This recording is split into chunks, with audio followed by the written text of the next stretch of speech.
Hey guys, welcome back at Tech. I'm Skyland Shore, and I want to give you my first impression on a new mobile MOBA/action RPG called Eternal Arena. And so I call it an action RPG. But really, the design philosophy in this game is very apparent to see that it was firstly a MOBA. Okay, so imagine a MOBA game on mobile, but then give it single player. And I say it's more like that versus an action RPG because, I mean, it does have a MOBA element to it. There is an arena that you can go play.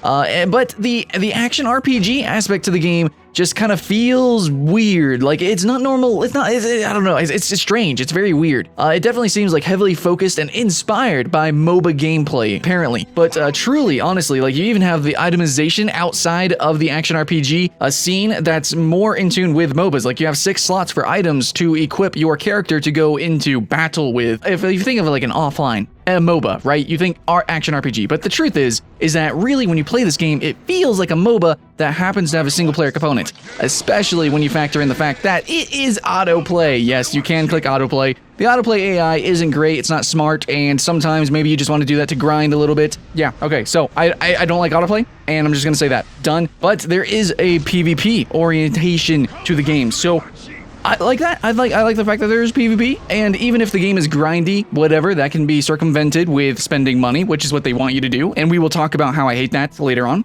But there is PvP. The sad thing is that the first arena that you unlock, you do have 2 maps that you can choose from, but it doesn't matter because they're both autoplay enabled, and whenever you get quick matched with players, it's just bots, like it's not actual players. So yeah, I don't know what's going on with that. But you can also have a choice to play with local players. However, I don't have anybody near me that wants to play this game, so I have no idea if that actually just bots them as well. You know, you have these asynchronous games on mobile where you don't actually play with the other players mechanically, you just kind of play with their characters. And since this game has an out-of-match item shop, unlike MOBAs, I mean, you still have the 6 items that you can potentially equip. However, that's done outside. You do that through the grinding. Yeah, because it has that, the game is very grind-oriented, so you're just going to need to bot your way all the way through. You know, you got to get your different heroes. You also have different tier heroes, which is kind of interesting.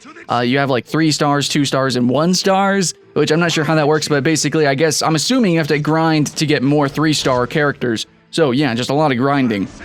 Get to the PvP, there are different modes that seem like they might be interesting. There's a guild mode, which I'm assuming might be multiplayer, you know, like 2v2, 3v3, I'm unsure, which is locked. And normally when these game modes are locked, they are normally locked for a reason because they're not actually good, so whatever.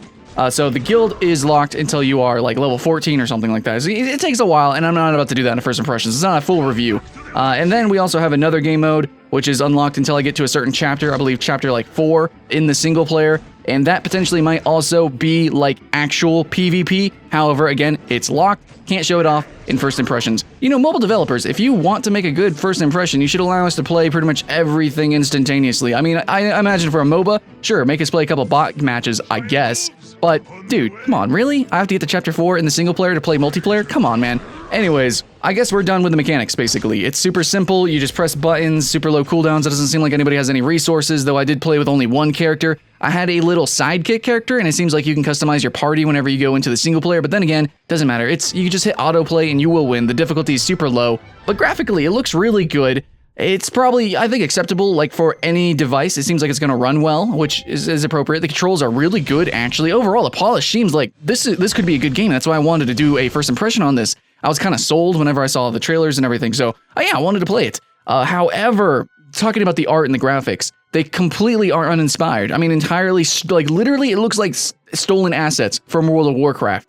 Though I doubt they are truly stolen, they just look identical to World of Warcraft's stuffs. So yeah, hey, when games do that, it's completely unoriginal, though the art style seems really cute. I mean, like I said, the polish is there. It's just like the art style, the story, it's just really unoriginal. The 2D art for the different characters looks super gorgeous, like really good too. That's what absolutely sold me. I mean, you can only have so much polish over shit.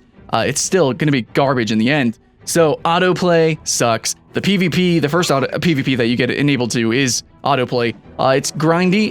I don't think it's really fair because you have the item purchasing outside of the combat. Like, seriously, guys, this is no vainglory. This is, you know, there's actually a couple of other mobile MOBAs that are really good. There's a bunch of actually very good action RPGs on mobile devices. And this game just kind of falls in line. It's like, it's a really bad MOBA, it's a really bad action RPG, it just looks really good, and I fell into that trap, and so I did a first impression, and now you guys know to avoid it. So, Yeah, there's that. That's my first impression on Eternal Arena, a MOBA action RPG hybrid game for mobile devices that's free to play that you should definitely skip. Thanks for watching. I'm Skyland Shore, and I'll see you again next time. Welcome back, Attack. Today we're going to be talking about the top 10 free-to-play MMOs for this year, for 2015, and I think across all the genres for free-to-plays, we've seen so much innovation in MOBAs, in MMOs, in like card games. We've seen so many new things this past year, and hopefully, maybe, probably so, 2015 is going to be just as exciting. This is our